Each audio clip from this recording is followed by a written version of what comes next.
Scientists demonstrate how a super-Earth between Mars and Jupiter would destroy our planet.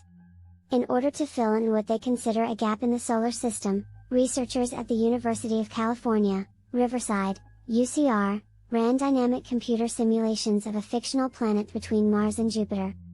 They then found that the results would mostly be disastrous for the solar system in general, and Earth in particular. The astrophysicists initially set out to address what they considered two noticeable gaps in planetary science. The first is a gap in the size of terrestrial and gas giant planets in the solar system.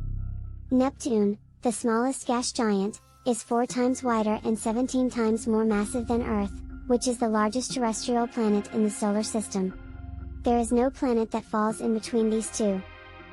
Another gap is the gap in location relative to the Sun, between Mars and Jupiter. In other star systems there are many planets with masses in that gap. We call them super-Earths. Planetary scientists often wish there was something in between those two planets. It seems like wasted real estate, said UCR astrophysicist Stephen Kane, lead author of the research published in the Planetary Science Journal, in a press statement. According to UCR, these gaps offer important insights into the inner workings of our system and how Earth and other planets evolved. To fill them in, the research ran dynamic simulations of a fictional planet between Mars and Jupiter and observed the effects that it would have on the orbits of all other planets.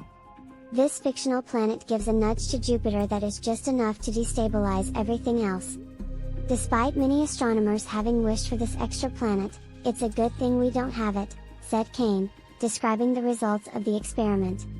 The massiveness of Jupiter is hard to comprehend. It is much larger than all the other planets in the solar system combined. If something like the proposed super-Earth, or other objects like a passing star ever disturbed the gas giant even slightly, it would hold great consequences for all other planets in the system. Depending on the size and the exact location of such a fictional super-Earth, it will eventually toss Mercury, Venus and Earth into outer space. In fact, it could even destabilize the orbits of Uranus and Neptune, throwing them out of the solar system as well. But even before the super-Earth sends our planet careening through outer space, its presence would change the shape of Earth's orbit, making it a lot less habitable, to the point where life might not even be possible on the planet.